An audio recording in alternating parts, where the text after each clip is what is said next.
And we're now getting some more inputs. Israel-Iran war. This is regarding the Israel-Iran war. Iran now calls for ceasefire and offers nuclear negotiation flexibility. The International Atomic Energy Agency has reported extensive damage to Iran's uranium enrichment plant. Iran death toll stands at 224. Israel death toll stands at 24 as per officials. Oil prices also dipped, easing supply disruption fears. But the latest update that is coming in fact, it's a big one, that Iran has called for ceasefire and also offered nuclear negotiation flexibility.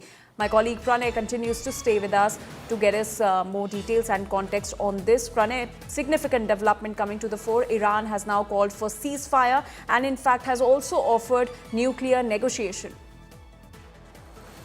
Anjali, if you see the military power parity between Iran and Israel, clearly Israel has an edge on that count, and Israel, as they claim that they are dominating the Iranian airspace, right?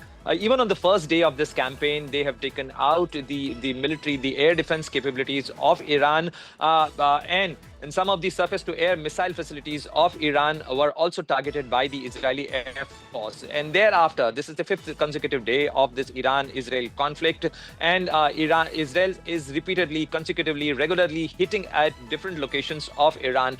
This statement comes at a very significant time, but we do not know that who is going to mediate these talks, because right now Israel is not part of these negotiations. Whether US want to return on negotiating table with Iran, and what President Donald Trump has clearly said, that I have given them 60 days to have a deal with us, but they did not seems to be willing to have a deal. Iranian have earlier they have taken a stand that they do not want to give up their nuclear enrichment program. The 100% or the complete ban on the nuclear activity is unacceptable to Iran. Whether Iran is now accepting that point, whether Iran want to return to negotiating table, because Israel have been accusing that Iran is using the dip to have more enrichment and speeden up their aspect come from Tehran. If you see the Foreign Minister Syed Abbas Araghchi's statement, the Iranian foreign minister clearly said that he has accused Israel of escalating these tensions, and he asked that if US want to have negotiation, we can have negotiation. If we can just a phone call from Washington DC, a White House phone call to Prime Minister Benjamin Netanyahu to hold this campaign, and then we can return to diplomatic negotiations. But whether President Donald Trump would like to have a phone call with Benjamin Netanyahu and asking him to back down, to stand down a bit and hold his military campaign, we do not know for surety that whether US would want to engage with Iran in these negotiations. Russia's role comes at a very influential point at this juncture, because Russians had conversation. President Vladimir Putin had a phone call with President Donald Trump. He had a phone call with Iranian president as well, Masoud Pezeshkian, and Russia has also expressed willingness to have a negotiation, or they want to mediate in this in reducing this conflict.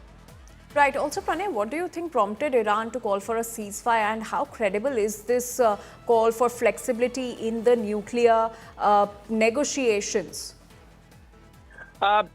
This is quite likely, Anjali, because Iran is, if you see the damages suffered by Iran and the magnitudes of the damages on either side, if you see, you can easily compare that Iran has more to lose. Iran is more vulnerable. Iran has taken a bigger hit, even if the death toll is if you see on Israel and Iran. So clearly, Iran has taken a bigger hit. That's why they want to come back to negotiating table. They want to have a diplomacy, but they want the cessation of airstrike by Israel. Will United States, will President Donald Trump be asking Prime Minister Benjamin Netanyahu to hold his military campaign, to have a ceasefire? Will there be a direct negotiation? Because the bone of contention remains the nuclear program of Iran. Earlier as well, Iran entered JCPOA deal with United States and 5 other partners, including France and Russia and other European nations.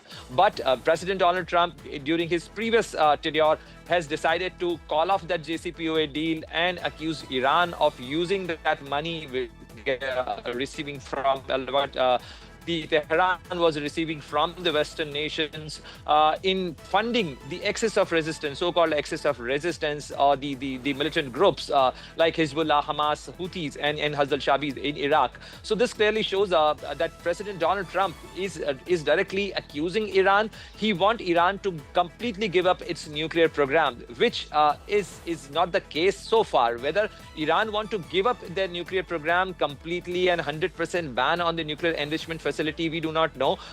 However, clearly an indication from the leadership of Tehran that they are willing to come back to negotiations, to have diplomacy, giving diplomacy a chance. So these are the indications we are getting from Tehran. The statements are coming from Tehran that Iran is willing to have negotiation with US, but the Israeli air campaign, the Israeli strikes need to stop. There should be a ceasefire right now, which we do not see right now, that Israel is willing to have a ceasefire currently. All right, Pranay, do stay with us. Let's also listen into what Donald Trump said on the Israel-Iran escalating tensions without mincing any of his words. They'd like to talk, but they should have done that before. I had 60 days, and they had 60 days, and on the 61st day, I said, we don't have a deal. They have to make a deal, and it's painful for both parties, but I'd say Iran is not winning this war, and they should talk, and they should talk immediately before it's too late.